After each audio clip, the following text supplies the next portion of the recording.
Coming up on this week's episode of Destination Linux, we're going to be covering listener feedback, the Brave browser, is it time to switch from Firefox, Zorin OS, test tube Titans, and finally, tips and tricks along with all of our software picks this week, coming up on Destination Linux.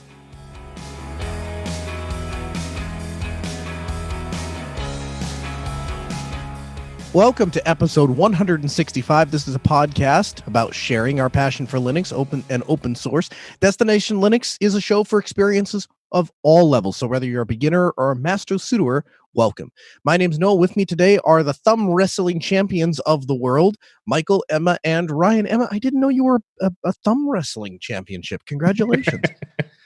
We're excited to have Emma back on Destination Linux. Emma is the happiness manager at System76, ensuring happiness all around in System76 as well as their customers with machines born to run Linux. Her appearance on the show in episodes 139 and 157. Emma, thanks so much for joining us. And coming back to co-host, what have you been up to? Well, I've been cleaning a lot, disinfecting things. Hey, us too. I've also, we've been working remote on Mondays, my team, and we found this little Cards Against Humanity game online. It's like pretenderxyz.com. I don't know if any of you guys have played that before. Oh, yeah. We've been playing that all week long, and that was pretty fun. So I suggest that if you're going to be remote working all week. If you're remote working, also play games while you're working. Yeah. Well, yeah. I mean, people do it while they're in the office. So I know that's why it's awesome, because like this way you can actually like know the value of it. Like this is how games make you more efficient. Listen, here's the thing. If you're reducing your ability to spread COVID-19, it's okay if you play a couple of games. No. I'm saying this is you can actually use it to calculate your proficiency because so many people are being remote. We could actually use it as a data set to see how games prove. You can't do that. If you had the right attitude, Noah. Jeez, man.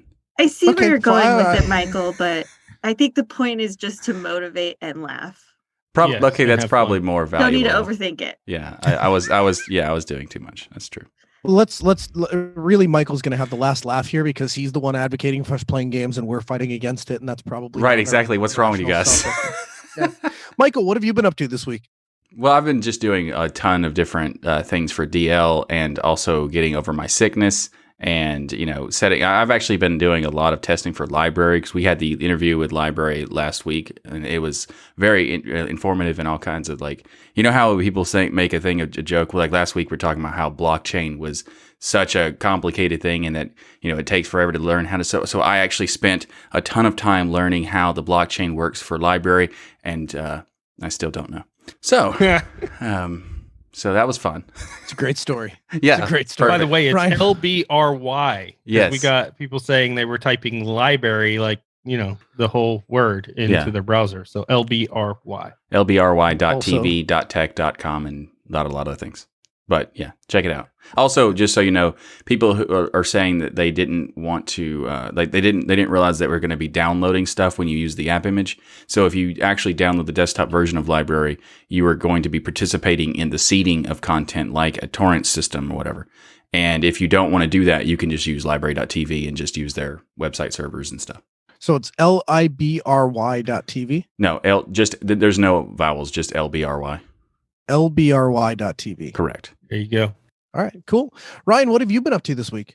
So I put a new video out this week testing out MX Linux advanced hardware support. So Dolphin, who's been a friend of the show for a long time, MX is a distro I've loved for a long time.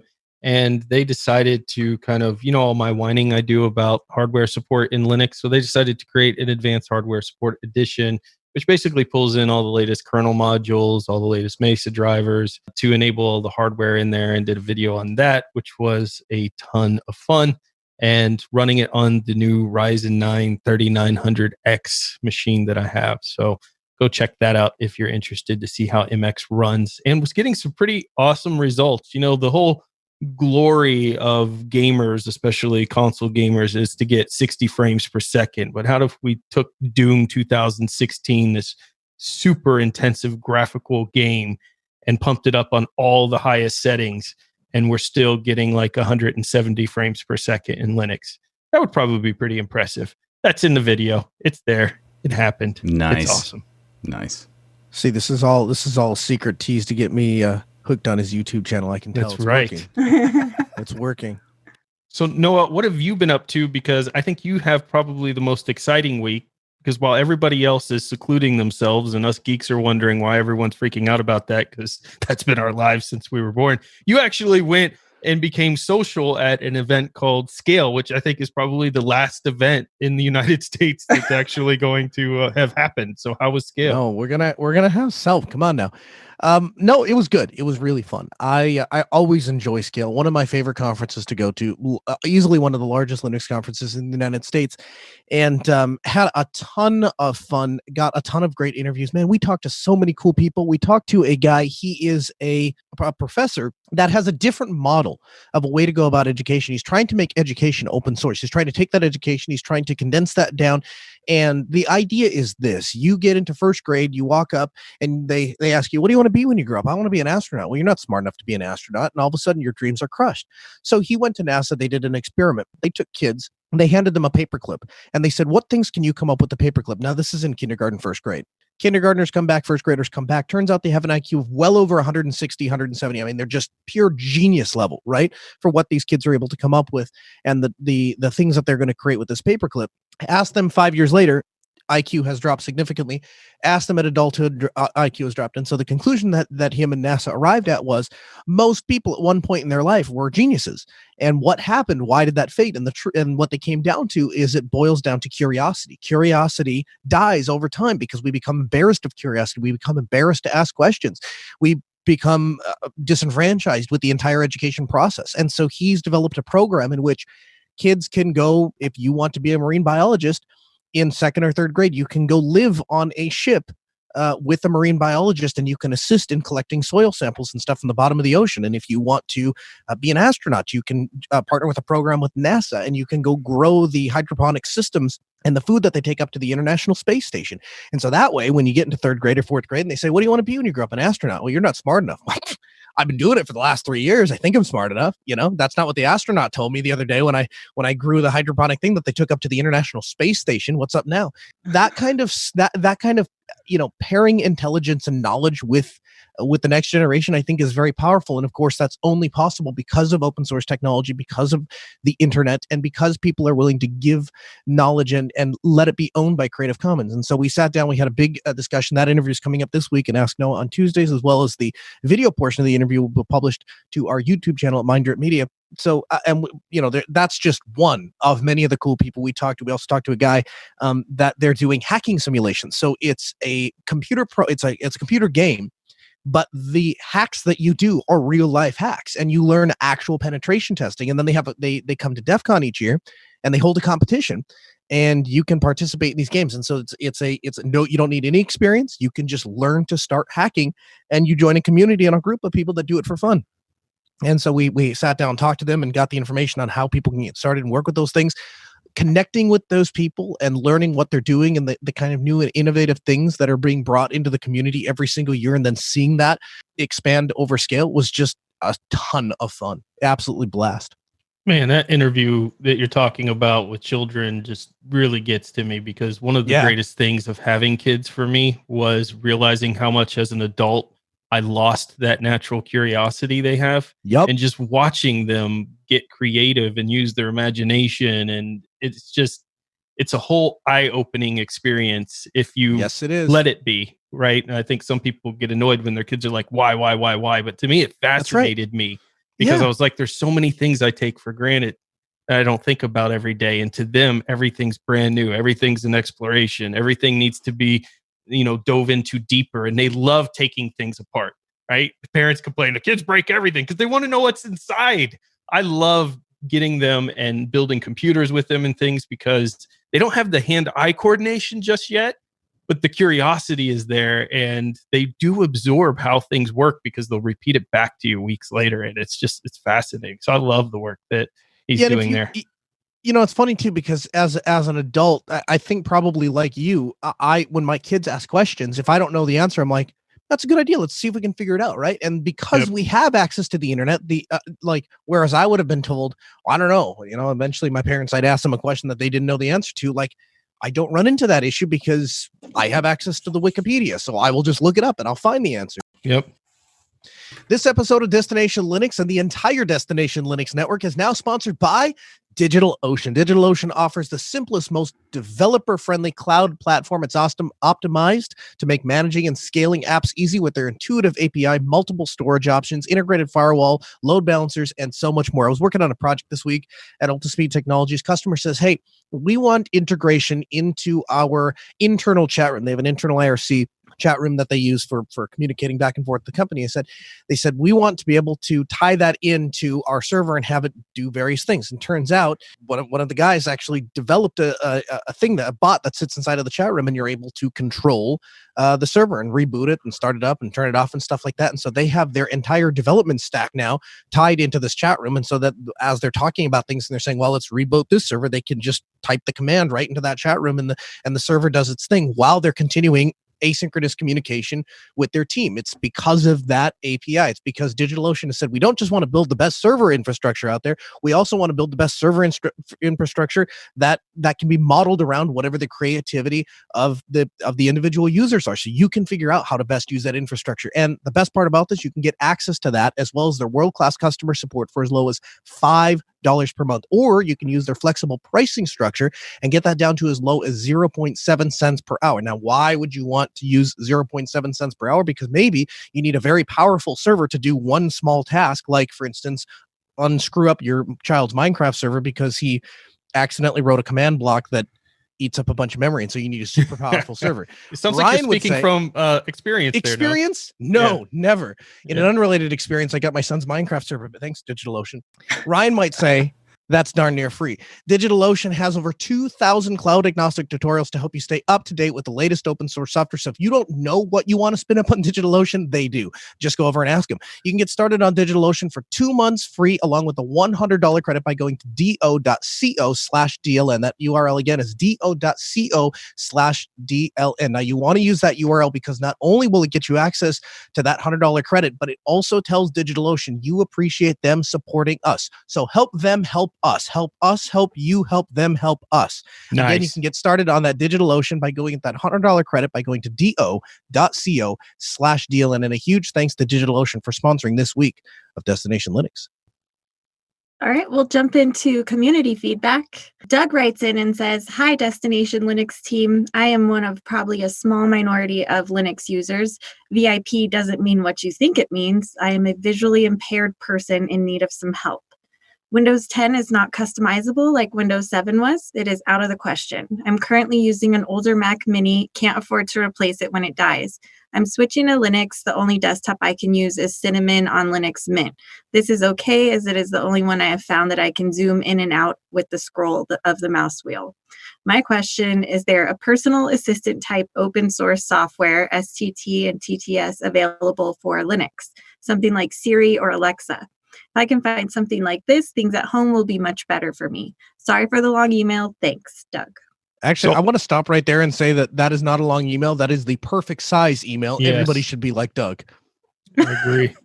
Yeah, so I started doing some research into this when we got the email for Doug. And, the first thing that popped in my head was MyCroft as the personal assistant for Linux. So I had set MyCroft up on a Raspberry Pi, but I did not know, because it just never was something I was researching, that you can install it on any system, any laptop, and use it as a desktop application. So I did that on one of my Lenovo's and set up MyCroft and had it running in the background, asking it weather, asking it to do various tasks and things. It's not the problem with MyCroft right now is it's not a simple process, especially for somebody who's visually impaired, to get it set up initially.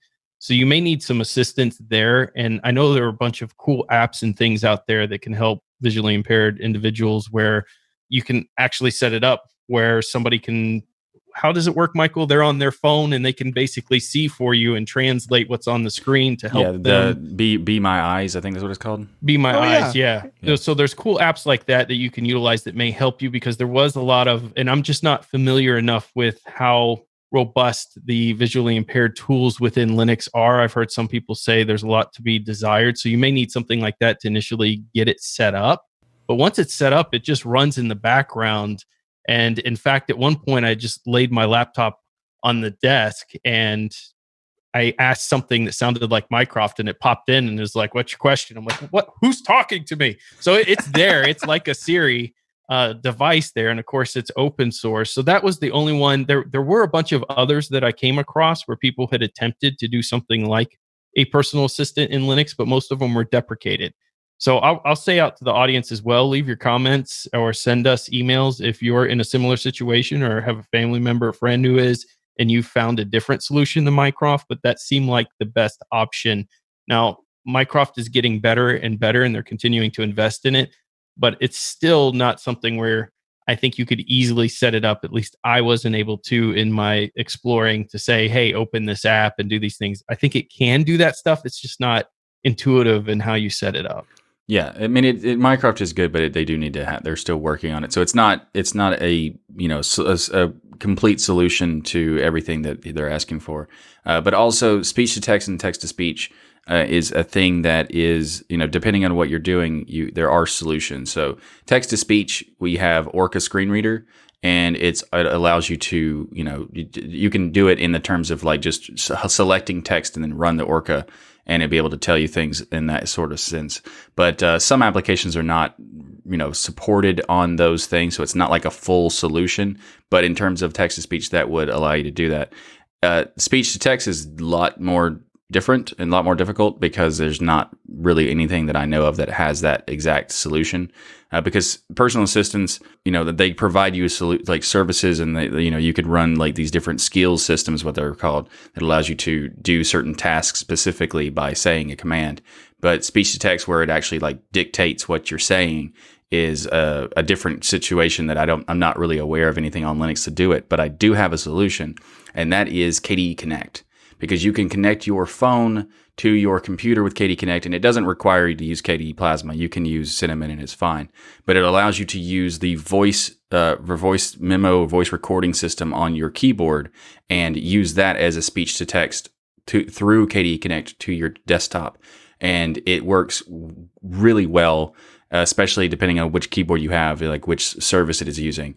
And I've used this for a while, and it's actually very convenient in a lot of ways. So I would say that's check a that really out. Cool solution I hadn't thought of. And just do a humble brag here. I wrote the accessibility documentation for Pop! OS that Emma may be interested in, but I that's my publishing there. And Orca is the tool that I have there under Pop! OS documentation to be used Right. for screen reading and things like that. But I love that KDE idea, and I need to figure that out with you so that we can get that added into at least Pop! OS's accessibility documentation. Yeah, it was just something I was when the KDE Connect announced that you could use the keyboard. I was like, oh, I wonder if you could use the voice to. Oh yeah, totally can. Like and that is really then, cool. Like it's really, depending on your keyboard, it can be even better. Like there's an old keyboard that was available. If you happen to have it, then you're good to go. But there was a dragging dictation keyboard where you could have like the quality of dragging dictation. It's not available anymore because the company who bought that, killed it. But it's really cool that you can use that approach, and it's for the most part, depending on, even if you use the Google Voice thing, it's still pretty good. And also, I would point out that there are others, like it might not be as easy because the suggestion is say he's using Cinnamon because of the ability to scroll with a mouse wheel. That is true, but there are some DEs. Like, for example, I think XFCE and Plasma can do it, but for sure Plasma can do it, where you just do the super key with the plus and minus, and it allows you to do a similar solution. But the scroll wheel doesn't work, but that does work. So if you want to use there, that maybe that'd be helpful as well. Like instead of having a magnifying glass like window, the whole thing zooms in, and that's might be helpful. Cool. I'll tell you something that occurs to me. I think it's a real shame that companies are making an effort to try to minimize the harmful effects of the privacy invasion of some of these voice assistants. If you are a person that is visually impaired and rely on speech to text in order to be able to control your computer, the fact that you have to now consider that you have an additional threat vector against you because of your disability, I think is a pretty sad state of affairs for technology in 2019. Yeah, you hit the nail on the head there. That is very true. And you think about it's not just an optional tool for some people, it's a necessary tool. And to use that, they have to give away their personal information if they're not utilizing something that's open source like MyCroft. And up next in the community feedback, Will writes in to say, "Hi guys, I thought I might add my 2 cents on these package formats that have come up and discussed on the show. I don't see AppImages as being in the same class because they are portable applications rather than installed applications, and I use both for very different reasons. Another comment came up about Snap having server installs being an advantage, and personally I see that as a scope creep. If you want server containers that are already existing solutions like Docker, Podman, and Docker Compose, which will do the job better, I think keeping server and desktop container solutions separate is the way to go because they both have very different requirements for security." And he says, "By the way, I use Arch." So I love them already. so thanks for the email, Will. I think that there's some value to the point of like it's portable and one is not, because there is like the portability of AppImages is a pro and a con because the update mechanism is not that simple in terms of you have to know that there's an update. Maybe the application will tell you there's an update, maybe not. You have to subscribe to like an RSS feed or something, whatever. There is, there are solutions that they're working on to improve that, but because it's a portable system and it's not a full installed system, it doesn't have that value of being auto updating and that kind of thing. So that is a valid argument there. But I would also say that I think the confinement and containing is a different thing because snaps don't really do containment; they do confinement, which is just a nuance, not ridiculous thing, right? But it is different because the snaps, because they're not a full container, they actually have connection. You can integrate them with various pieces of the system. So there are some benefits that they can do that a containerized system like Docker can't do.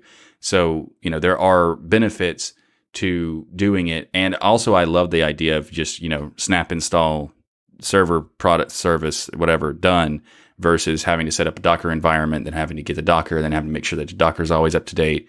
And, that then snaps have automatic updates. So I think the server is a value, and I understand that there's some, there's scope creep that people could argue about. I would just say that the benefits outweigh the negatives. Yeah, I would agree with that. The other side of that, right, is why did Ubuntu become the desktop distribution that it is today? Why does it have the prominence that it has today? And I would argue that the exact reason for that is because people could take an operating system, they could install it on their personal desktop, they'd run it, they'd get very comfortable with it. Now they said, "Oh, I need to go run this as a server." Oh, well, guess what?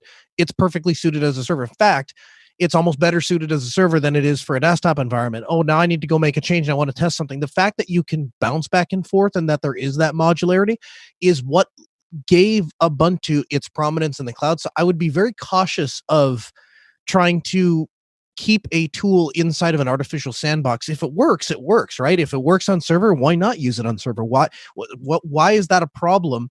If there's scope creep, or if it entirely blows away Podman and Scopio and stuff, and we just say, hey, you know what? X does it better. I'm not going to say AppImage or whatever, but just whatever the thing is, if it does it good on both the desktop and the server, why wouldn't we use it there? Yeah, I think people's fear is that, and I don't know that I don't share it in at least a little bit, that universal packages become where we have 50 of them and nobody really fully dedicates to one, and it becomes right back to the same situation we've been in. But we're not there yet, right? We only have 3. Well, there's probably more than 3, but there's 3 major ones anyways that are out there. You've got your Flatpaks, your AppImages, and your snaps. And there are people who don't like any of them. There are people who only like Flatpaks. There are people who only like snaps. And it's pretty much, the Linux community, right? Just like Systemd, just X, just like Wayland, just, everybody has their own opinions of what makes them good. I say use the solution that works for you. And if you don't like one of those and you prefer a Docker or Podman, then utilize that. My only thing that I would start getting vocal about is if we start having more universal formats come out, because I think we're good with the 3. Between the 3 of them, solve every issue out there that we were looking for with universal packages. So let's just stay there, and everybody don't go off and launch your new package because you don't like the way Flatpak does it. Find one of the 3 and contribute to that, and let's bring those 3 forward. Do you think in a perfect world we would pare down from those 3? Do you Yes, think we need all three? absolutely. I think in the perfect world we would have just had one, right? And go forward with that. I mean, I just Right. worry so much with Linux because its greatest advantage is also its greatest disadvantage. Its greatest advantage is Yes. anybody can go out there and fork it and build something new, and that allows us customization and unique views and all this stuff, but it also fragments the heck out of the community, That's right. and That's right. it fragments our ability to actually get companies and things to take Linux seriously. 100%. Yeah, I think that the idea that the formats are going to get worse is just not likely, because like the reason why the formats were problematic before we had the universal stuff was not because there were so many. It's because they had no interoperability. And even to their own distro, like Debian packages not just because it's a Debian package doesn't mean it's going to work on every version of Debian, because they have the dependency locking issues. Like those had the problems. Even people were trying to solve all these different solutions, these things, but they never even addressed the interoperability problem. And that's because the traditional packaging structure is just flawed in terms of being able to have continuous updates and stuff like that. And I think that the universal formats, they all basically came out, in a rough area at the same time. AppImages have been around the longest, but they changed their name like 3 times, and that's why people don't really remember. Like they were around when they were called click packages, 10 years ago. And we have the snaps and flatpaks, but they solve they have different solutions for different approaches. And I think that those things are so big right now that there's not likely anybody's going to fork them, because they have a market that really doesn't imply that there's a need for another. Well, see, I disagree, because I'll give you an example. Turns out universal packages aren't so universal as we thought. You use MX Linux, it uses sysv init. You're not going to be able to use snaps because it requires systemd. So you have different things out, right, and that's why Flatpak's already fractured. Boom. Yeah, so now you can only use Flatpak. So, but if somebody wants to use snaps there, then they decide, well, maybe I'll fork it so it works with sysv init. You know what I'm saying? Well, universal's never going to be a thing. Like going on their own path. I agree with that, except for there's never going to be a universal anything. Like that's just not possible. So you were trying to make it as universal as possible, and I think that you just crushed my dreams. Well, I just don't think I don't think there's ever going to be a single one, because people are never going to agree with who makes what and whatever. But I also think I don't know if that's entirely true. Well, I mean, I think here. So imagine this, right? We skate 5-10 years down the road, and we've gotten to a point where either Canonical decides to let up the reins on the whole snap package thing, and all of a sudden you have competing snap stores that have come out and competing snap, and there's maybe a fork, whatever it is, or Red Hat just really doubles down and really just piles in behind Flatpaks, right? And they have like a fancy store, and they have a fancy UI, and like the whole 9 yards or whatever. I think you skate down there, and eventually you get to a point where there's going to be the path of least resistance. And if we get to a point where people just look and go, listen, I could package my thing, but here's the thing. They have this whole infrastructure set up. I just take the code, I drop it into this little IDE thing. I click on this button and it publishes out, and essentially appicize the Linux software. I think there's a possibility we arrive on a single standard. Yeah. I love the idea that's what happened with that Systemd, you're right? dreaming that Red well, no, Hat because you and just gave an example Canonical where people don't use Systemd. are going to dump their but very, very few resources. Right? Into No. any There's of a those lot packages. of distros that don't like it. There's a lot, but also Systemd basically has won. So the argument of like, Systemd, like we don't want Systemd, is like you're gonna eventually not have a choice, because it's taking over that degree. Right. But it's bloated, Michael. It breaks the code philosophy of something that we had from a foundation once that said it. You're referring to the Unix philosophy. And yes. if I may interject for a moment, what you're referring to as Unix is actually Unix. Anyway, the Systemd problem is only a problem because people don't really fully get what Systemd is for. They're like, oh, it's an init system and it does too much. No, it's not. It's a fundamental piece that has a ton of different features, like that it has encryption features, it has journaling stuff, it has all kinds of things. It's not just an init system. So the people who are bothered by, I want to use sysv init, not Systemd, is like, you need to look more into what Systemd is for. But at the same time, the majority of the biggest distros are already using Systemd. So it doesn't, like, in terms of like, is Systemd going to take over? It already has. It is what it is. But I think the universal formats, they don't really need to have a single universal solution or one standard. I would say that that's definitely that would be good for that to happen. But I don't think it's good. It's a necessary thing to do because they all work together. They're all interoperable. We don't have to worry about conflicts because they have their own containment system and they all have this nice structure of, whatever you want to use, you can use it. And I think that kind of makes it where if one doesn't work for you, use something else. I'll tell you what I do. I use them all. I don't care. I just look for if the package has one available. It's an app. It's a Flatpak. It's a Snap. Don't care. I'm going to install it and use it to get my work done. Totally agree. We love hearing from our worldwide community. We have many ways for your voice to be heard. You can send us a short email or video that will be incorporated into the show. Send your video links or emails to comments@destinationlinux.org. So this week, we're going to have a discussion about something that I think is pretty interesting, and that is why Firefox is the best browser, period. Okay, wait. No, it says Brave. We're going to talk about Brave browser. Okay. So we've received some questions over the last few months from the community asking our thoughts on Brave. We also noticed that some email signatures have say like Brave is the new Firefox and stuff like that. So let's discuss it overall. So why do we not talk about, the Brave browser? What is your opinion on the Brave browser and that kind of thing? And also, why is Firefox the best? Wow, I don't know that we're not biased there by putting in why is Firefox we're not best. biased. That'd be ridiculous. I'm biased. As a group, we're not biased. All right, let's bring in somebody we know hasn't had our bias and see what they think. Emma, what is your thoughts on what browser do you use? Please don't say Chrome. I use Firefox. Nice. Okay, well, the bias is clear that we're probably all going to be pro Firefox here. But I haven't tried Brave yet, but I see based on the features, for me, it doesn't really seem like it would benefit me any more than Firefox would. That's a good point. I mean, for me, I'm happy to hear anybody's not using Google Chrome, right? That there is the step in the right direction. The next best thing from that direction would be Chromium. And then for all the super intelligent people out there, you're looking for something even more safe, secure, and focused on privacy, and a company that has a good track record of being focused on privacy and security. And I think that falls into Firefox territory there. And there are other derivatives, Waterfox, and I'm sure we'll get a billion, comments about utilize this weird named thing that somebody built in their basement or whatever. And there are a lot of great browsers out there for that. But I think when you're talking about mainstream, you're at Firefox, you're at Chrome, and Chrome-based browser. I'd be happy to take the other side of this. I feel like Brave sets itself apart because of their privacy storage policy of user data, right? They keep it all locally. There is no, like Firefox, even Firefox, as respectful as they are about privacy, I mean, they still have things like Firefox Sync, right? And Pocket and all those kinds of things.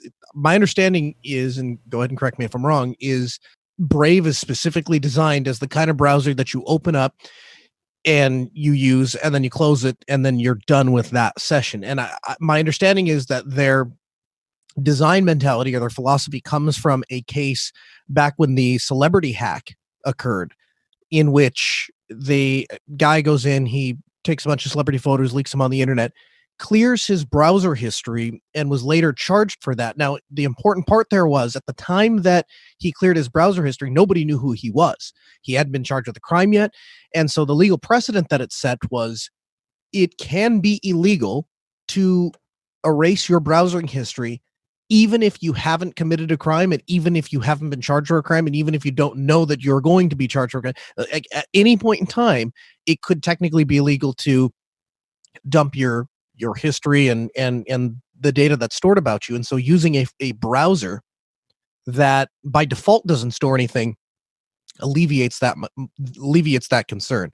So I guess if we're going to compare Brave to Firefox, we're going to have that discussion. I feel like that's kind of how we should frame it, is that's what they set out to do, was to be the ultimate privacy. We don't store things about you browser. Yeah, and I think that's where I was getting at, is that I'm happy if you use Brave and you're not using Google Chrome and you're not utilizing Chrome, any Google-based products and things. I think that's a much better step. And now we're just talking about, out of the two privacy-focused mainstream options out there, Brave and Firefox, which one do you prefer and which one has better features? Personally, why I do not use Brave. I switched to Brave for a while. One of the things that annoys me about Firefox is the opt-out privacy settings when you install Firefox. All of the, basically sharing information and everything is turned on by default. And I think that is pretty crappy for a company that presents itself as the most privacy focused browser out there. And Brave does not do that. Brave has built-in ad and track blocker. It, has its own Tor integration into privacy mode, which Firefox added later on, but they were one of the first ones to have that. My issue was when I used their sync tool, because they have a sync tool as well. It utilizes this weird, first it'll generate some long paragraph that you have to type in to sync it with another system to sync your bookmarks and things like that, which was fine. It was annoying and it took much longer than a passcode or something, but it is what they designed, and I'm sure there were some security reasons for it. But one point I did that and it pulled in somebody else's bookmarks. It was a full set of folders and bookmarks and everything from somebody else's computer. And at that point, I stopped using Brave and took it off my machine. I've never gone back to it. So, but that doesn't mean that just could have been some weird anomaly that, the two paragraphs that were generated were close enough or something happened in the background. Maybe I messed something up, but that was enough for me to basically take Brave off my machine and not use it again. But I'm still happy that people use Brave over using, say, Chrome. Yeah, I'm having a mistake or something that happens in the sync. It's that's not good, but it's better than Chrome, where it actively, proactively takes your data as much as it possibly can, siphoning it from you as much as the time you use it. So there is, that's a understandable reason why you would not want to use it, but also, if they can fix that sort of stuff, that's not the goals that they have are still, ideal in the sense of privacy and tracking blocking. I think Brave is one of the better browsers in terms of Chromium based browsers. I don't really like Chromium based browsers because anything that's using Chromium has that Google backing, even though they're like, well, I don't use Chrome because that's Google. Well, Chromium is still Google because Google makes Chromium, and therefore anything that is using Chromium actually is helping Google get more and more dominance on the web. And I don't like that because Google has shown many cases where when they get dominance, they take advantage of it as much as possible. And I don't like that kind of approach. That's one of the reasons I don't even care about using a Chromium-based browser. But I also like Firefox for a variety of different other reasons. So it's not like I'm just saying I don't want to use it because I'm using it because I don't like Chromium. I like Firefox anyway. But I do think that of all the Chromium-based browsers, Brave is up there at the top of the options because of the fact that they are focused on privacy so much. And I didn't even know about the Tor integration in the privacy mode. That's pretty cool. But I also think that there are some issues that they have that I don't really like. The basic action token, the BAT system, because there was times where, creators were put on the platform prior to actually, wanting to be on the platform. Someone just said, I want to give somebody, this creator, this BAT token, and they automatically set them up as having an account on the thing and it made it seem like you were giving money to these people, even though those people had nothing to do with it and had no idea it was even happening. So they have addressed this problem, but that is a problem that is a thing that needs to be taken into consideration prior to even issuing this kind of token system. So I think that that's one of the things that Brave has a lot of potential, and they have the good intentions, but they don't look at every aspect of the things that they're implementing until something pops up in their face, like the sync problem you had and the BAT system that they had with that kind of thing is just problematic to me. I think the Google standard bothers me the most, right? If they own the standard for how websites are generated, how websites are displayed, and everybody's going in this Chromium route, it just puts us in a really bad spot, I think, for having any competitive edge against them. Once Microsoft Internet Explorer, whatever they called it, their Edge browser went Chromium as well.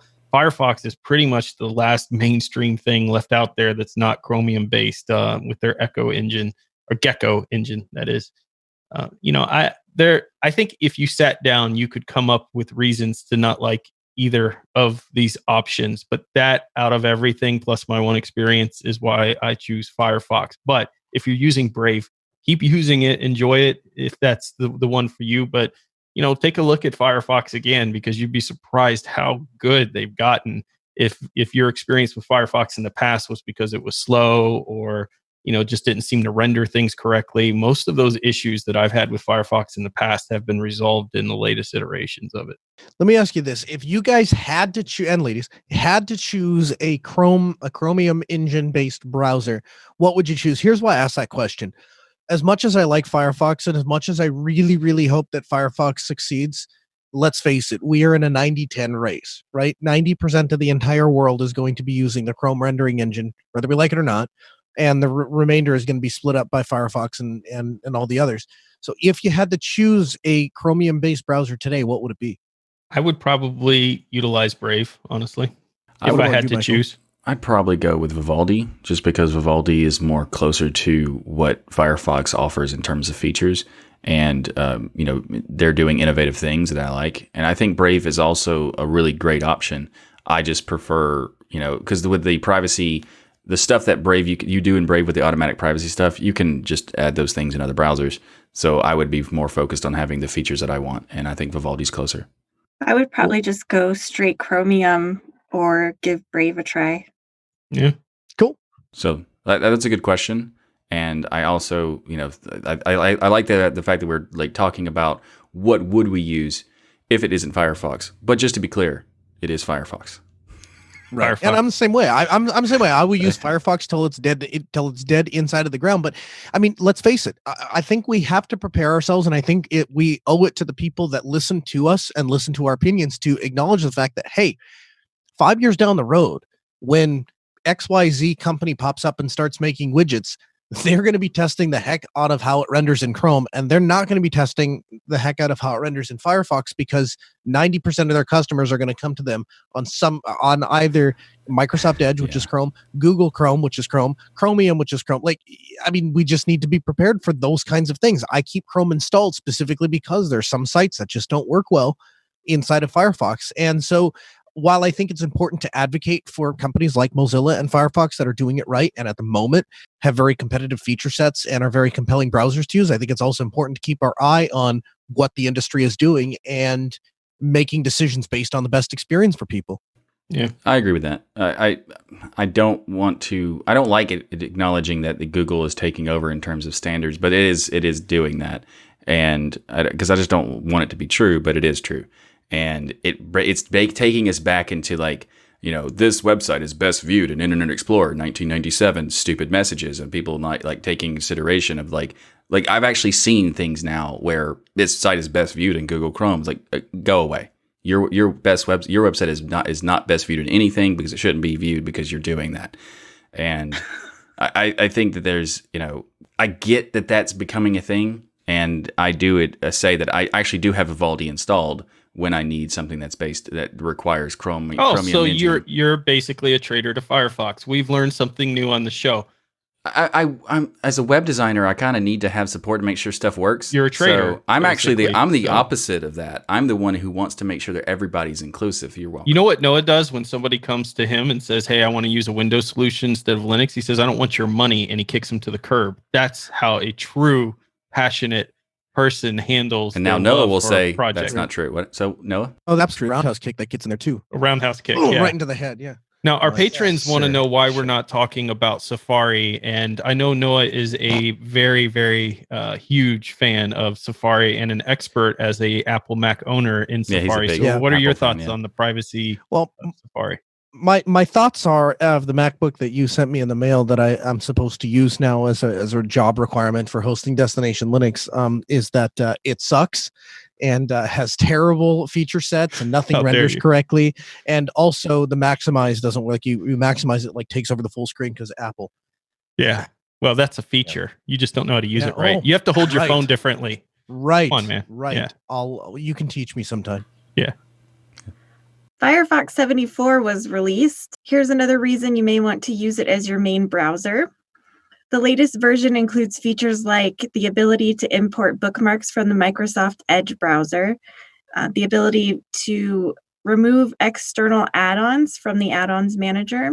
It has a Facebook container, including Facebook logins, likes, and comments are automatically blocked on non-Facebook sites. And Firefox now provides better privacy for your web, voice, and video calls through support for MDNS and ICE by cloaking your computer's IP address with a random ID in certain WebRTC scenarios, along with a lot of bug fixes and under the hood improvements. And things to look forward to in Firefox 75 is that it's getting a Flatpak version soon. Nice. And this will be the first stable version of the browser as a Flatpak. So you can try the beta out right now. Mozilla has no plans to drop the binary version, but Flatpak lovers will have something to look forward to. Yeah, it's very cool. It's features like this that just keep me, on board with Firefox. I love. Are you referring specifically to the Microsoft Edge browser import bookmarks? Well, yeah, because now I can take all my Windows machines and import. I do think that's a nice shot across Microsoft's bow there for their Edge browser move. You get that import feature working. You can easily transition back to it, especially since, as I understand it, when you search for Firefox or something, Microsoft saying, "Hey, have you tried our new Edge browser?" as an advertisement for it, something along those lines. That, Facebook Container, I think, is one of the greatest features. Personally, I wish everybody would just get rid of Facebook. I mean, it is the privacy disaster, the armpit of the internet, and needs to go away. Armpit. It's like once you access it from any browser, you're like forever logged in, is how it feels. It feels gross. People feel like they close it down and they're done, but the reality is it puts forever cookies on your machine and is tracking everything you're doing. And the sites that have the, Facebook Connect logins or Facebook likes integrated into them is tracking you just from that alone. So it's basically showing every website that you've been to that has any of those Facebook integration items tracking you, even if you don't have Facebook tab open. It's also worth noting that even if you don't have a Facebook account, it's still tracking you because they create shadow profiles based on people who are technically not, they don't know your name, but they know a lot about you anyway. The creepiest thing that ever happened was I was sitting with somebody who didn't have Facebook, and apparently that it was what was happening with it was this shadow profile.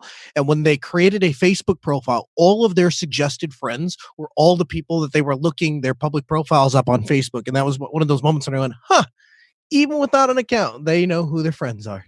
Yeah. Yep. So I kind of terrifying. It would be nice if Facebook went away, but if you're going to use Facebook for some strange, odd reason, then at least use Firefox and put it in a container to at least attempt to control. And I say attempt because Facebook spends millions and millions of dollars with people who are hackers. They love hiring hackers to figure out ways around all of these blocks and stops and things constantly. So while I love that Firefox is investing time in this, I have no doubt that Facebook is probably finding ways around it to still create profiles and fingerprint people and get information. But at least it's doing something to make it more difficult for them and waste their energy trying to steal all of your personal info. Yeah, and I also point out that it's Facebook Container is an add-on. It doesn't come with default with Firefox, but Mozilla does create the Facebook Container, so that's why it's in the new releases because it's not there by default, but you can get it. And I would say get the container system anyway because the container tab system is fantastic and one of the best reasons to, in my opinion, the best reason to use Firefox because it's just so awesome. Now there are also good reasons in terms of privacy and everything too, but as far as feature wise, that is amazing. And the Facebook Container now actually adds a new feature where it always had this thing where if you typed in any Facebook owned website, it would automatically pull you into the container, and then when you left that website, it would pull you out of the container to make sure that it pulls you away as much as possible to limit their ability to do it. But there was also sometimes where you might want to use Facebook logins and stuff on a particular website that is something you also don't trust, but you need it, you want to connect it to Facebook for some reason or whatever. They made it possible now you can add custom website domains into the container, so it will automatically pull you in on those as well, which I think is a really cool idea because it makes it a lot easier to consolidate all that nonsense into one thing where you can provide as little as possible and avoid the shadow profiles and stuff. Nice. I mean, if you use it at all, you'll still get shadow profiles, but at least it won't be able to follow you. Zorin OS 15.2 has been released. With the interviews we've had recently, we've missed the announcements of the new Zorin OS 15.2. This is not just another iterative release, rather, it looks like the Zorin team is starting to pick up some hardware enablement. This release includes support for AMD Navi GPUs, including the Radeon RX 5700, the Intel 10th generation processors, and newer MacBooks and MacBook Pro keyboards and touchpads. There you go, Noah. I was just going to say, I have to stop here and ask if you are one of the, this is a serious question I get from time to time. If you are on one of the new MacBook Pros, the one with the fancy little touch bar and stuff, is this an operating system that people can install and have their MacBook work out of the box? Yeah, I've heard that they were able to work around it, although it was very hacky within a couple of months of it releasing. Be able to get other OSs installed and get some of this stuff functioning. So it looks like more and more people are being able to work around the blocks that Apple has put into their machines to attempt to make it so that nobody can put any other OS but Mac OS on there, which is very fascinating to me considering they deprecate their operating system after like 4 to 6 years, I believe. And right, it's because they don't care brick. about repair. They want replacements. So they want you to buy more. They want you to go out and rebuy a new one. So from a repairability standpoint alone, I think MacBook and MacBook Pro has lost all respect from anybody in the community. And I know, Noah, it's been a little bit of something that's bugged you. We joke about it, that you use Mac and stuff, but it's bugged you that when we go to Self every year, the sheer amount of MacBooks around the conference is shocking to see.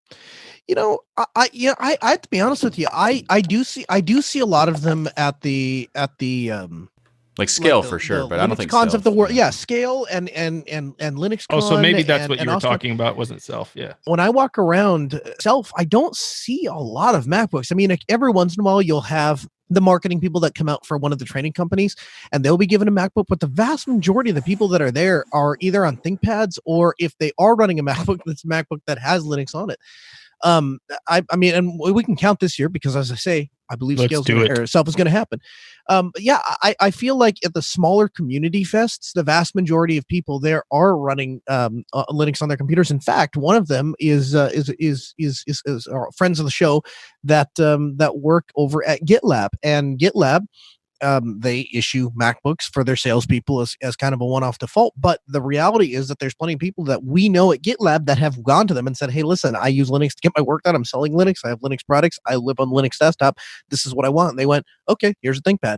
And they support that because that's just kind of the way they roll. I think in fairness too, the older MacBooks were fantastic for running Linux. So if they had, first of all, they were one of the first ones to come out with nice aluminum unibody shells. They had great screens, and you could load another operating system on it as easily as any other laptop. It's the newer iterations where basically they said, hey, no, we have to brick this thing after a certain amount of time, so we get another $3,000 for this overpriced piece of junk. And so we're not going to allow you to even do that piece of it. And that's where I think a lot of frustration has come in. However, the great thing and amazing thing about the Linux community is if you put a roadblock in their way and say, you can't do this on our system, what's the first thing the Linux community is going to go out there and do? They're going to hack it. They're going to figure out a way to get around it.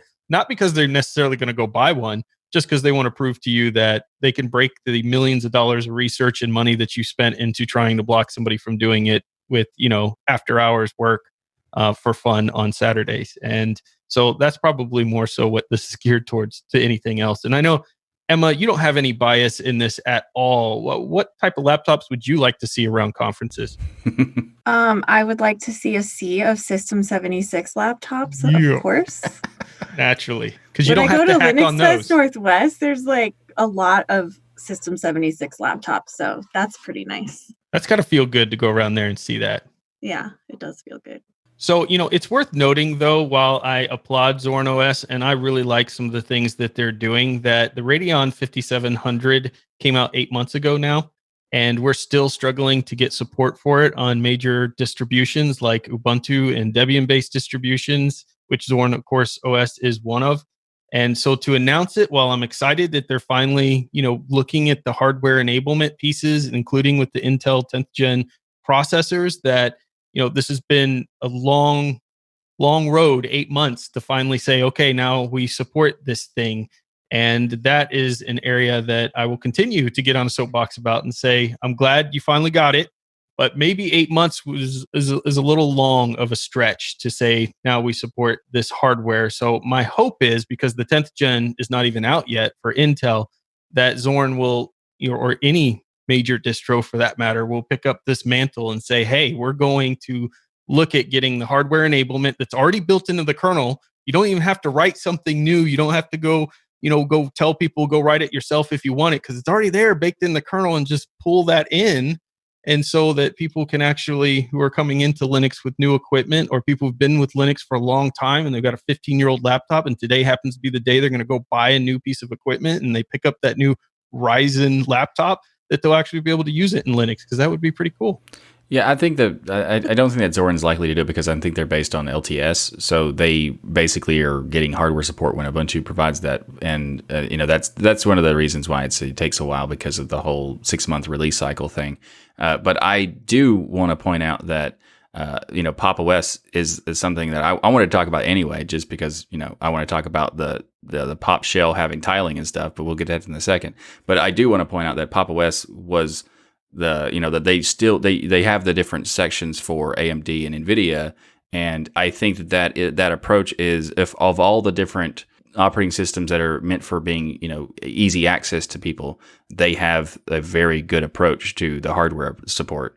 And I just want to. I will mention they were the first ones to overcome the boot issue with the new Ryzen CPUs, which is why I took it upon myself to say, hey, I want to contribute something to Pop! OS, which is why I wrote the accessibility documentation back then for it. Was right after that. I thought it was just fascinating, but somebody needs to pick up that mantle in Linux, because I think it's hurting the community. I've been reading studies, this isn't about AMD fanboyism, because there's a lot of things, but I was reading about studies of AMD taking 30% of the market. They used to be 10.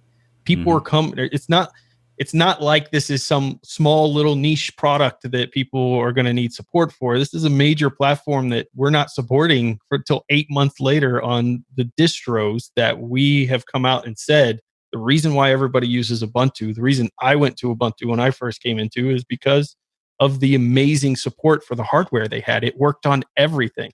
I think it's a big miss, and I'm hoping we see some cool stuff fixed. And Popey was teasing me, I think, in Telegram chat over something coming in 2004, potentially about some more hardware testing and enablement and stuff. So I'm hoping to get some more facts on that and see how that kind of builds out. So I'm hoping there's movement in this direction, because I think it's important for Linux adoption to be able to support this new hardware. But I applaud, even if it's 8 months late, Zorin doing anything in this arena to start picking up the hardware support out there. I also want to thank Zorin for giving out free copies of Zorin Ultimate to those who donated during our Free Geek campaign, which was really cool. So that right there gets some mad props as well, that they were able to do that and help bring donations for a charitable event. So thank you to the Zorin OS team, and 15.2 looks pretty cool. Yeah. Ryan, let me ask you this. Do you think the ability or the onus to push to newer hardware comes down more on the software manufacturer, the hardware manufacturer? I ask that because of this. If I'm Zorin OS, right, there's a limit to how fast when Apple comes out with their new laptop that they didn't talk to us about, with hardware that they didn't tell us what was going to be in it, on a timeline that wasn't shared with us, with hardware we've never seen before or used before, and now all of a sudden it's out and it's in Best Buy and the clock is ticking, and with my group of volunteer developers that I pay for out of my pocket, I have to try to get support for this operating system as fast as possible.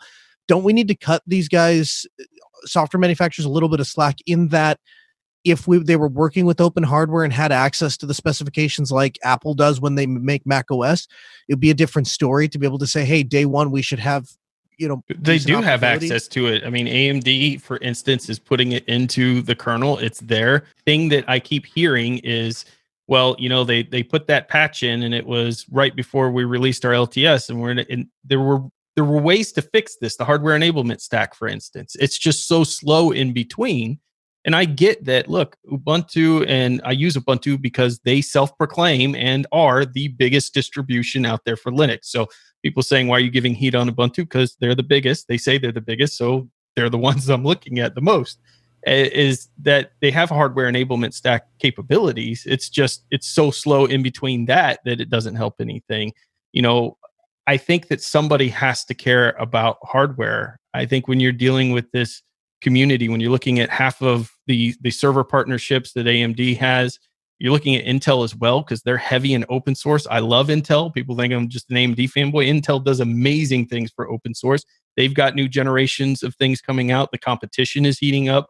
Linux has to be able to quickly adapt to the hardware that's coming out. For the first time, if you look at the Linux kernels for the last 12 months, I have never, in my 4 years of being in Linux, seen more kernel releases that have more hardware enablement, like Logitech keyboards, mouses, Wacom tablets. It's not just AMD and Intel, by the way. It's lists of manufacturers now putting their drivers into the kernel, except if you're on what they call stable distribution, you're not going to see that for 6 to 8 months. You're not going to have that thing enabled for 6 to 8 months. It becomes practically useless.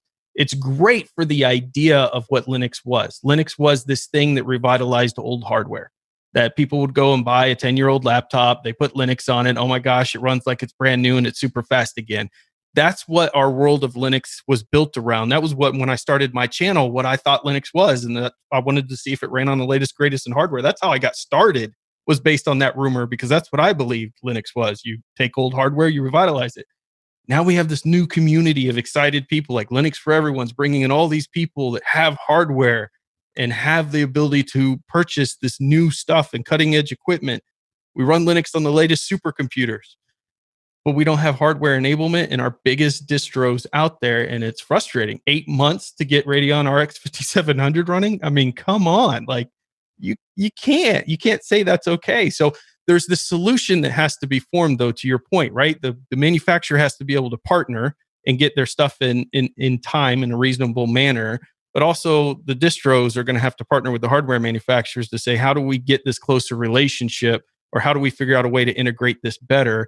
And if Ubuntu came back and said, hey, we've gone to AMD 15 times to try to fix this, and they keep telling us no, believe me, my story would completely change. But that's not the message I get back. The drivers are all out there. They're in the kernel. Nobody's pulling them down. That's the problem. Well, System76 tries to get our hands on hardware. We have really great relationships with AMD and NVIDIA and Intel, and we get our hands on the hardware before it's released, and we start testing right away and make any changes that we can to make sure that we can launch the new hardware as early as possible. And look what that created. You were the first company that I could actually take the Ryzen 9 3900X with an X570 motherboard and run Linux on it. Not one other distro, not Arch, not the Debian base, nothing could boot my machine except Pop! OS. That relationship that you formed was the important piece, I think, into being able to accomplish that, so that at the moment when the market was most excited, because let's face it, AMD is the most exciting thing out there right now in the CPU market, in the geek market, in the hardware market. I was able to release a video showing Linux running on state-of-the-art hardware because of Pop! OS and the relationship they had. And that, to me, is important when you talk about marketing. I mean, Michael, you have to have an opinion. That's when you bite the most. That's when every YouTuber releases their videos, and everything is right at the moment that hardware releases, not 8 months later to say, hey, look, 8 months later, I can run Linux on my machine. That's not exciting. Yeah, anybody. When the new hardware came out and the support was like, I think only one LTS distro was like, I think Ubuntu LT 1804 was supported by AMD because it was the only thing they tested, and it was like that's not because if you want up to date mostly anything, you can't use that the LTS approach. So if you wanted anything else, you're kind of stuck to either using that, and then Pop! OS comes out and fixes it. So it was like, well, it provides an option anyway. To implement that is something that it's important to focus on, the positives of like what distributions and that are actually doing this, like Pop! OS, and that is fantastic. And I also wanted to kind of talk about the Pop! OS tiling thing that I mentioned earlier, and because I'm a big fan of tiling, but I also I've not heard of this. What has Pop! OS done here? Okay, so Pop Shell is going to be our new. It's a GNOME extension, and it's kind of like i3. So if you want to try it out, it'll be available in 2004. But right now, I think it's pretty solid. If you want to give it a shot right now, it's on GitHub. But basically, the tiling is so smooth, and I feel like it's more advanced with shortcuts than any other window manager that I've seen. But just the automatic resizing of windows and setting the tiling up is is just so smooth and easy that everyone's gonna switch, I think. By the way, I when they run try Pop it. OS. By the way, I run Pop OS. Anybody wants to know? What was the reason for incorporating that? Was it what were you trying to reach To shut me up. developers, and is that something that you was it something you heard from developers that they wanted tiling window manager style stuff?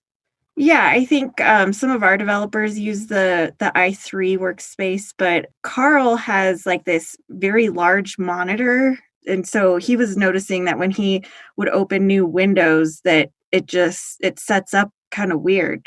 It doesn't make the most of the space on the screen, and it's not as effective as far as productivity goes. So they made it to be more productive with shortcuts.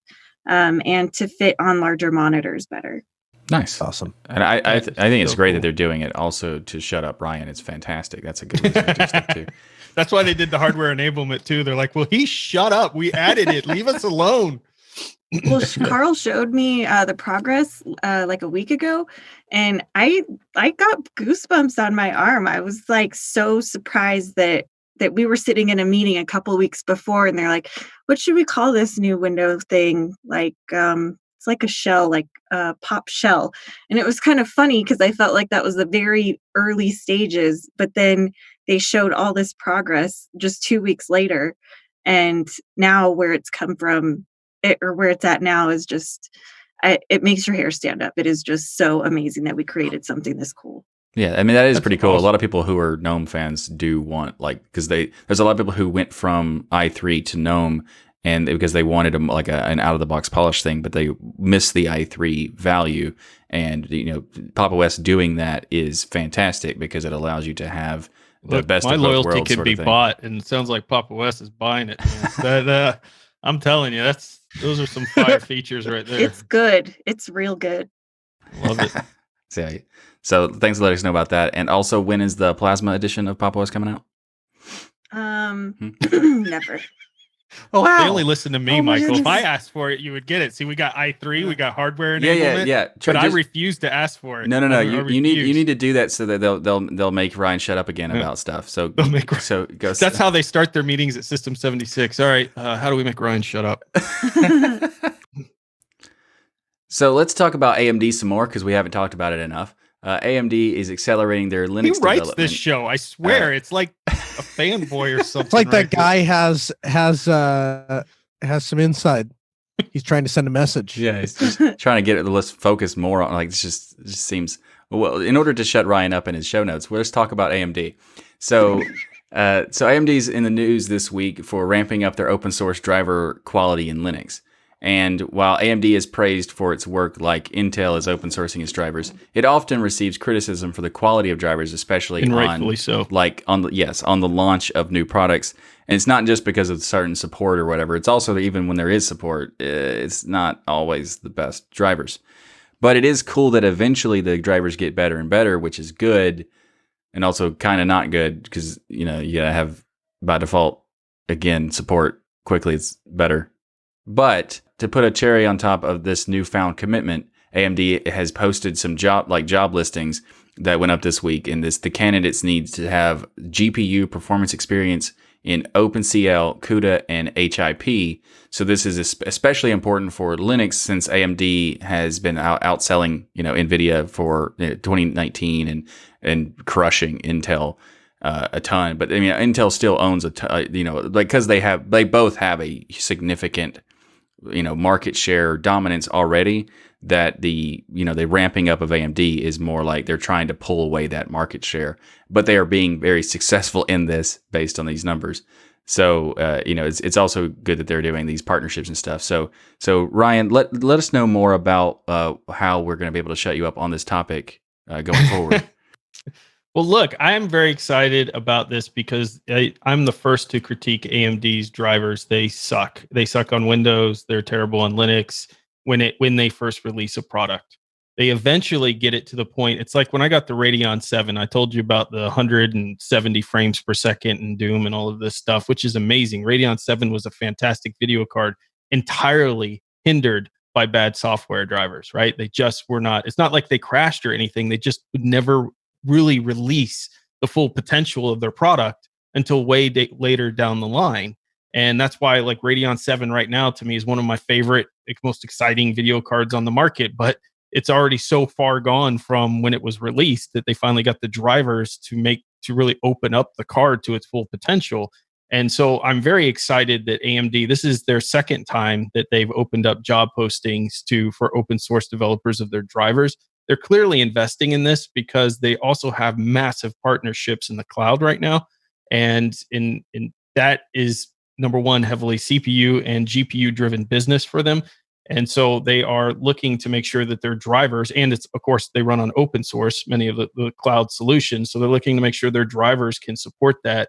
And they're probably getting a lot of complaints from those companies saying, hey, we're only able to get 40% of the power that we think we could actually unlock out of this device. And so I think that's really cool that they are looking to improve this area and putting some money there. And it's about time that they do so. It's also interesting to see how dominant they are in this market right now. So they have recently have a total of 17.2% of the market share compared to NVIDIA's 16% in 2019 of the market share for shipped GPUs. This is a massive outselling considering where AMD was prior to this. And this is why I'm telling people you better start paying attention if you want Linux to continue to dominate, because you have a big player in here that's taking mass amounts of the market. Every single console that's being released that's coming out is not Intel based, it's not NVIDIA based, it's AMD based. According to Steam survey, 25.17% of Linux users were using AMD processors as of December 2019. 16% of Windows users were using AMD processors. This is a massive chunk of a market now that's really starting to matter. But I thought it was so fascinating that your larger percentage of users of AMD are Linux. So again, I go back to, you better support it if you want your distro to have any chance, because this is what people are looking for. It's not me just being trying to help myself. This is something where this is where the market's going, and I think we have to react to it. Yeah. To have compatibility, you need to have support, and it is interesting to have like Linux has a higher percentage of AMD users, but also like if you go back, I don't know, 6-7 years, the percentage was so tiny that it was almost like not even worth mentioning. So the change from 2-3%, for like in the Windows example, going from 2 or 3% on to going to 16 from Steam users, like that is a gigantic chunk of support. And if we want to convince or provide people they have the approach to come to Linux, they need to have support for the hardware. So yeah. If you ever want to sell somebody on it, I really think the answer to getting for this discussion to move forward is simply putting people who have a preference or think they have a preference for one or the other inside of an AMD system. Because I mean, honestly, it wasn't until you shipped this system to me that I sat it down, plugged it in, and went from I thought I had a good solid system that worked most of the time, but I went from that to having a system that works 100% of the time. And just seeing that side by side is, it kind of leaves a mark that doesn't go away. Yeah. And also, in order to shut Ryan up about AMD, I switched to AMD as well. And actually, it was kind of what motivates the entire world. What shuts Ryan up? That's why apparently for this you makes as me AMD too. I figured he'd stop complaining. Apparently for this episode, look, my that's screen the goal. changed. That's so weird. It says, by the way, I run Pop! OS now. Oh, interesting. That's fascinating how quickly my loyalty shifted from Arch. But it's pretty interesting because what Noah was saying about like the experience is once you use it, like I was already, the idea of AMD becoming an open source company, I was already on their side. It was like, yes, I'm going to start advocating for them because that's the philosophy that they're adopting is important. And then when I actually switched to them, it changed my entire thought process on it. It's not just because they're open source, that's fantastic, I'm going to advocate for that anyway. But also using it, the experience is so much better that it's just ridiculous. Like going from Intel to AMD, and specifically in the processor experience, it is so much better that it's kind of laughable. And also when you add the mitigation aspects of all the security problems that keep coming up, and AMD not having to deal with those things as much, like because they don't have as many vulnerabilities. Like it's such a massive difference on top of it that I mean, Clear Linux is made by Intel and it supposedly works better on AMD. That has to prove something, right? The interesting thing is about the mitigations. I think that's an important topic because you did use good wording there. You said not as many because AMD certainly has mitigation issues they have to come up with. In fact, there's ones that have come out recently with AMD, and this isn't just to push AMD. This is my push for AMD is mostly from a market standpoint. As I've said many times on the show before, I used Intel for many more years than I ever used AMD. I went and touched their stuff back when it was junk, which was the majority of time for a while there. But now the things have changed. The market has shifted and Linux needs to adapt to that. And Intel has been there the whole time doing a lot of fantastic things for open source. So I don't want to see Intel get hurt. And I hate every time a mitigation comes out on Intel because I like the competition. The only way AMD and Intel are going to get better is they're fighting with each other and releasing better products at cheaper prices for us, the consumers. So I'm on board with that 100%. But AMD does have mitigation issues, but because of the way that their particular version of Intel's ME system, is it ME? That's the acronym for it? Yeah, IME is the just much Intel management engine. Yeah, is just less likely to be hit with that stuff yet. And I think there's probably been up until this market growth that AMD has had a lot less people testing for those type of mitigations. So you may see more news of that coming out. I don't think that's going to change in the processor world unless they stop predictive computing. And I don't see that ever going away either. So you're going to continue to see these things. But most of AMD's mitigations or issues to this point have all been require physical access to the machine, not something you could execute through the browser, which I think has been a big difference. Right. And also like the vulnerabilities that have been coming out have been, like it's not good that Intel's having this thing, but it's good for AMD in terms of market share. And also why we should focus, look at the more attention to AMD in terms of like support from distros and stuff, because of these mitigations, like the performance of AMD is already in benchmarks in most cases, better in performance. So that itself is going to bring their market share up. Then you have the mitigation issues that's going to increase their market share. So we have to, take in consideration those factors. But I do think that, I used to be an Intel fan, and I agree that, like 10 years ago, AMD was not even worth talking about, much less using. And, like it was what was the joke about how AMD would just heat a room if you had that as your hardware. It wasn't a joke. Yeah. Well, it was not. It was a joke because it was accurate. It was a fact too. But the switch has now turned into the other side. So we need to be focused on having support for AMD and Intel as well, because they're still a dominant force in this thing. But it's just something that we need to do, but also we need to make sure that we have the best support for threat rippers. I just wanted to put that in. Yeah. One point of correction. I believe the latest takeaway vulnerability of AMD was exploitable through a browser using Java. Oh, really? I think so. Yeah. And I expect, by the way, for everybody that this is going to continue for both AMD and Intel and anybody that has a predictive engine in their CPU. And so you're going to be seeing a lot of news about this. It's really about how fast they react and patch it and resolve those issues, which Intel has done a great job of. I think ultimately they have made the decisions, and these have to be tough decisions. If you worked for Intel and they told you, hey, we know you're having this terrible competition with AMD. AMD's stealing a big chunk of the market out there. We need to roll a patch to secure people's computers that's going to lower the performance of that CPU you just launched. Do you want to do it? I think a lot of companies would struggle with that and say, you know what? We're going to go ahead and just let that vulnerability stay out there because there's no way I'm going to let these YouTubers benchmark my CPU and get lower results from it.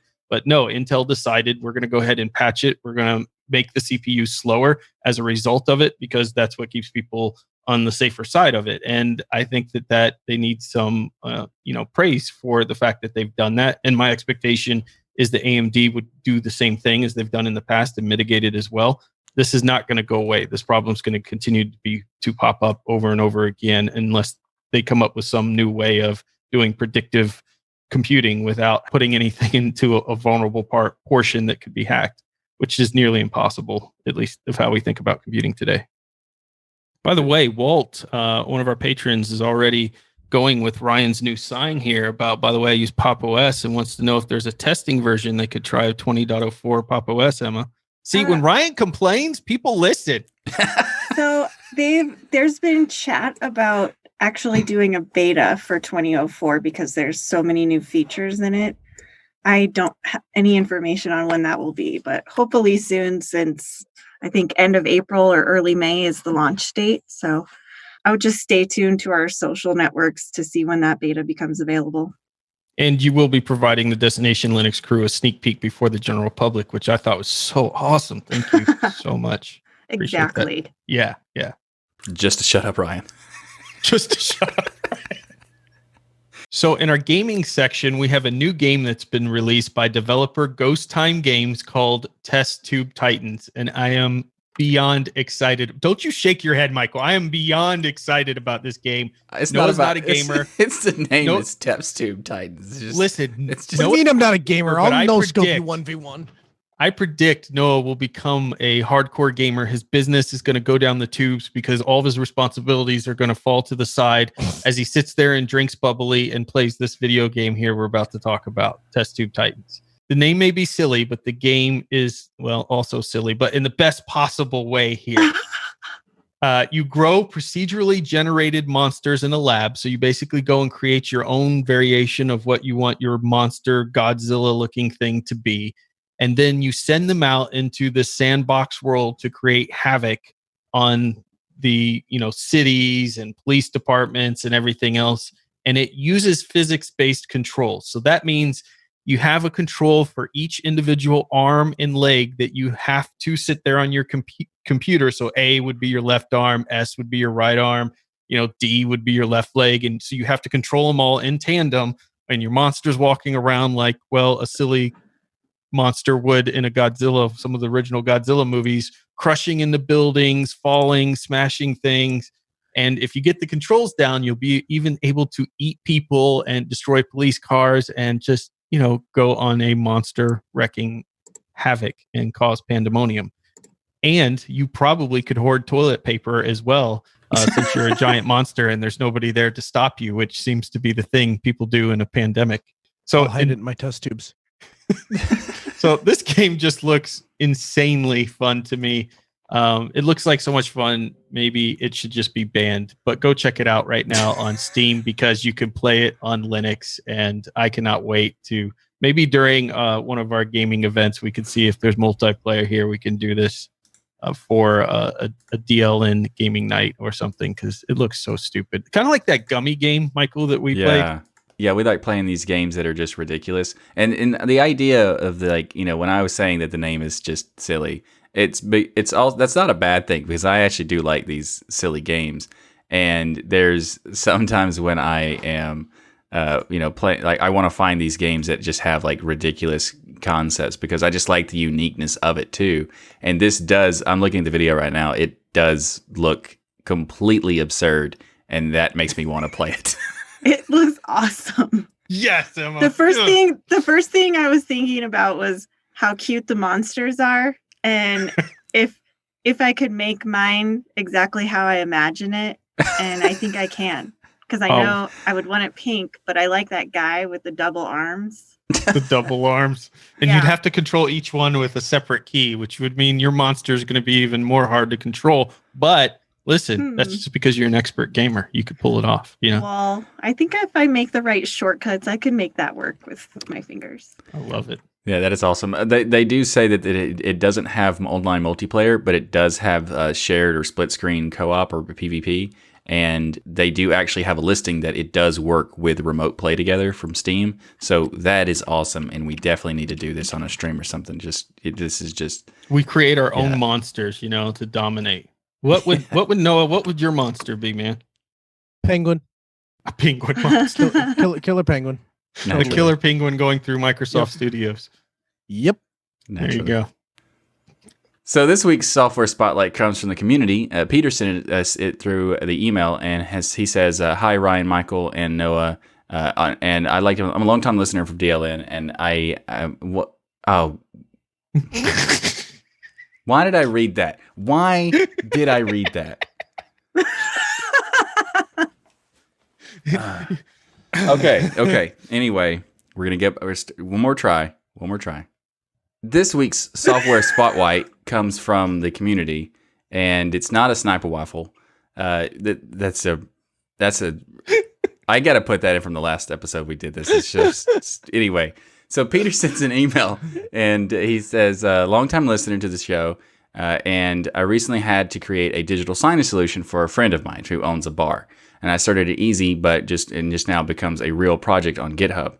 So if you want to, since Noah and Ryan does some digital signage, feel free to check it out. And it is Raspberry Pi signage or RaspiSignage. We keep going with all the shows. They are really, they really feed my Linux brain whenever I want. So thank you all, and regards, Peter." So this is actually pretty cool, and I am, just check it out if you want to. There's like a lot of options for this kind of thing, and it's really cool that there's making a new project for it because there's, specifically for their features. So if you're like checking out, we'll have a link in the show notes for RaspiSignage. Yep. Not Sniper Waffles. No, nobody wants a sniper rifle. Right. It is a Software Spotlight though. Software Spotlight. Spotlight. Yep. I like how Emma has no idea what we're talking about, and it's just like so awkward. She knows. Yeah. Emma, you know what a sniper rifle is, right? I want to say sniper rifle. That's the correct way of saying it, but Michael. Right. Okay, here's the context. Say that word. It's probably good for the context of the show too, but the reason why this nonsense happens and they're giving me trolls on the whatever, it's because me and Ryan were doing this. We were playing some games on CS:GO, and during this thing, I was like, "Hey, I'm gonna go get the sniper waffle," and he's like, "Wait, what? What'd you say?"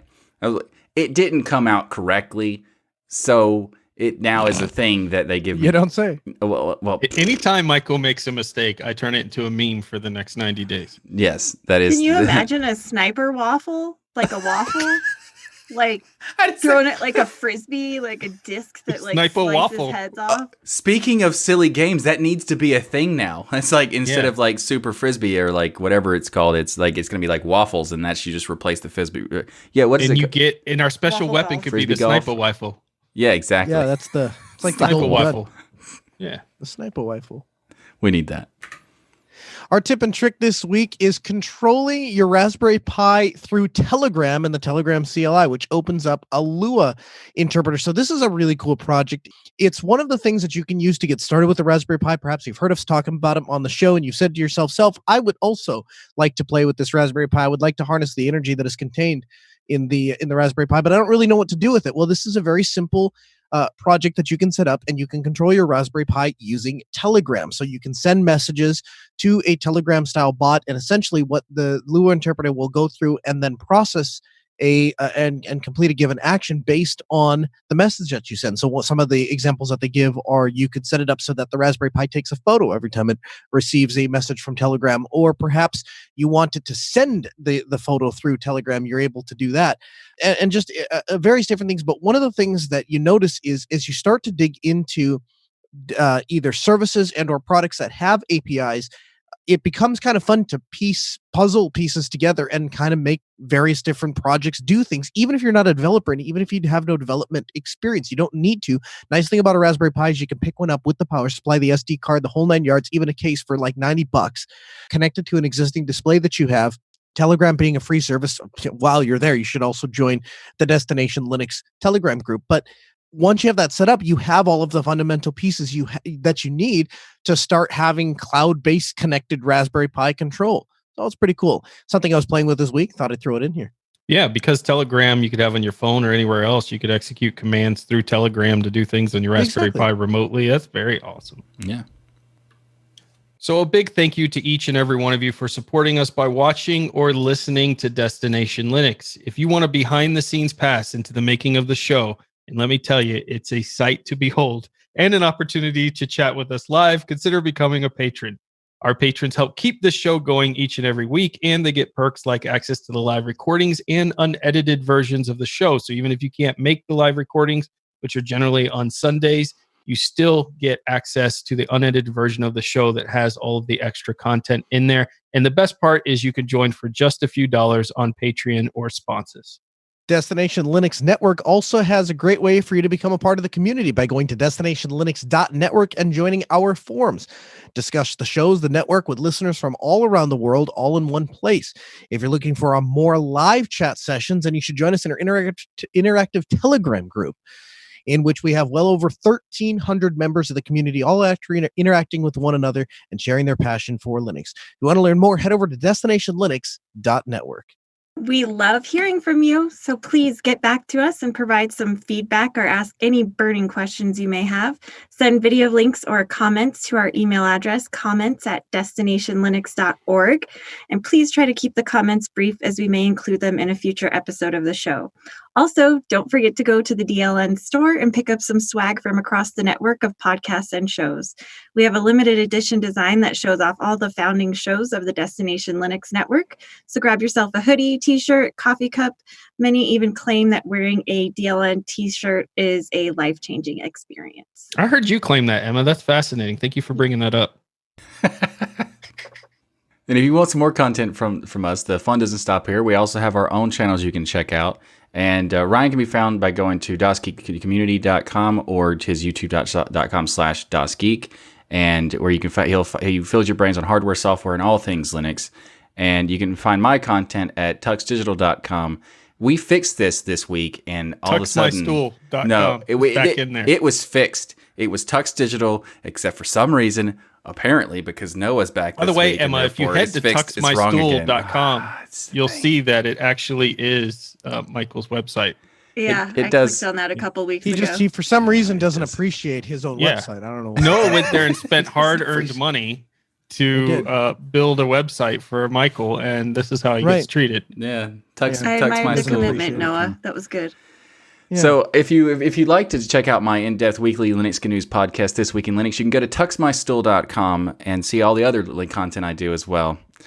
And if you want to check out Noah's content, you can go to xnoahshow.com or linuxstool.com, where Noah does a weekly talk radio show where it's 6 p.m. Central on Tuesdays. You can call in and ask him questions about Linux and just general tech questions, and even business questions if you have those as well. And Emma, where can people find you? I am on Twitter at Social Happiness. Nice. And we'll have links to that as well as System76 in the show notes if you want to check that out. And make sure you check out the rest of the Destination Linux Network shows like Hardware Addicts, Linux for Everyone, and DLN Extend, as well as checking out the forums and all the other great stuff that you can get at the destinationlinux.network. And why are we still changing this? Okay, now Fill My Stool. I forgot about that one. Yep, that's fillmystool.com for Ryan's content. Yeah. We need to put that back in there. I like how you're having just, instead of replacing it, you're just adding an extra, like, just in case you want to say this. Like, yeah, I totally want to say these things. Yeah, giving you the option, Michael. I appreciate that. Okay, everybody have a great week, and remember that the journey itself is just as important as the destination. Thanks, everyone. Yeah, thanks. See you next week.